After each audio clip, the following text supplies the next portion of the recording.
நம்மளோட எக்ஸ்பீரியன்ஸ்லேயே பார்த்தீங்கன்னாக்கா தெஜாவுன்னு ஒரு எக்ஸ்பீரியன்ஸ் இருக்கும்.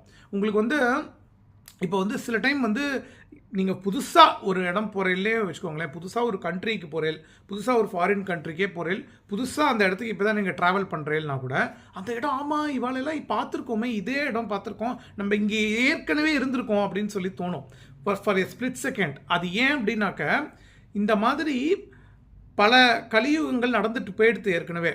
அப்போ இந்த ஈவெண்ட்ஸ்லாம் ரிப்பீட் ஆகிருக்கு. இன்னும் சொல்ல போனாக்க சில பவிஷ்ய புராணத்தில் வந்து அதாவது எப்படின்னா திரேதாயுகத்தில் கலியுகத்தை பற்றி வருது, கலியுகத்தை நடந்துட்டா மாதிரி வருது.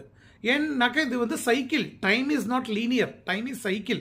அப்போ இதே ஈவெண்ட்ஸ் வந்து திருப்பியும் பை ரேண்டம் அக்கரன்ஸ் எப்போ வேணாலும் நடக்கலாம். அப்போ அதுவே தான் திருப்பி திருப்பி நடந்துட்டு இருக்குமானான்னு அப்படி சொல்ல வரல. பகவானோட டைமென்ஷன் நம்மளால் யூகிக்க முடியாது, ஆனால் இதே ஈவெண்ட்ஸ் திருப்பி நடக்கும் ஆக்சுவலாக. ஸோ வந்து அந்த சோல்ஸ் ட்ராவல்ஸ் பண்ணுற சோல்ஸ் நம்மலாம் டிஃப்ரெண்ட்டாக இருப்போம். இப்போ வந்து இந்திர பதவின்னு சொல்லி சொல்கிறோம் இல்லையா, இவ்வளோ இந்திரர்கள் வந்துட்டு போயிட்டா 100 கோடி என்ன இல்லை ஏறு கங்கை மணலெண்ணில் இந்திரர் அப்படின்னு அப்பர் சொல்கிறார். அப்போ அத்தனை இந்திரர்கள் வந்து போயிட்டா 100 கோடி பிரமரம் நுந்தினர் 6 கோடி நாராயணனங்கனே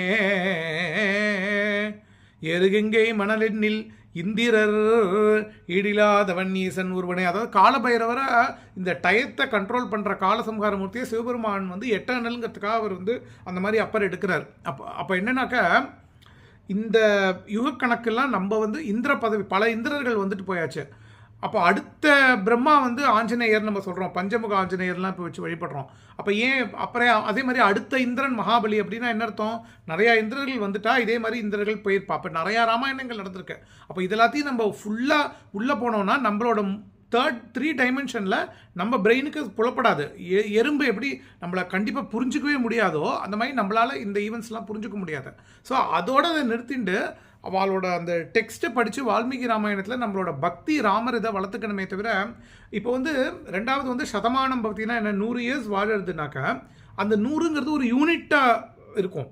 இப்போ வந்து இந்த 100 வந்து அந்த காலத்தில் வந்து 1000 வருஷம். இப்போ எறும்பு வந்து நம்மளை வந்து 100 நாள் வாழ்த்தின்னு வச்சுக்கோங்க, ஒரு எறும்பு கூட்டம்லாம் அதுக்கு அதுவே பெருசு. அப்பா 100 நாள் நம்ம என்ன நினச்சிப்போம், ஆமாம் 100 நாள் வாழறத ஒரு வாழ்த்துன்னு வாழ்த்துறியான்னு நம்ம நினச்சிப்போம். ஆனால் அந்த எறும்புக்கு வந்து இந்த 100 யூனிட்டுங்கிறது வந்து அதோட டேஸ் கணக்கில் அது சொல்கிறது. அப்போ அது வந்து இந்த வேதத்தில் வந்து ஒரிஜினலாக ஆதியாக அனாதியாக இருக்கிற வேத சப்தங்களில் வந்து வரதெல்லாம் வந்து ரொம்ப ரொம்ப ரொம்ப ரொம்ப வந்து சூக்ஷ்மமாக இருக்கும். அது ஒவ்வொரு யுகத்துக்கும் அப்ளை பண்ணுறது மாறும். அதனால தான் வியாசர் புராணத்தெலாம் எழுதினார். ஆக்சுவலாக பார்த்தீங்கன்னாக்க நீங்கள் வந்து இந்த இது யோக வாசிஷ்டத்தை படித்து பார்த்தேன் அப்படின்னா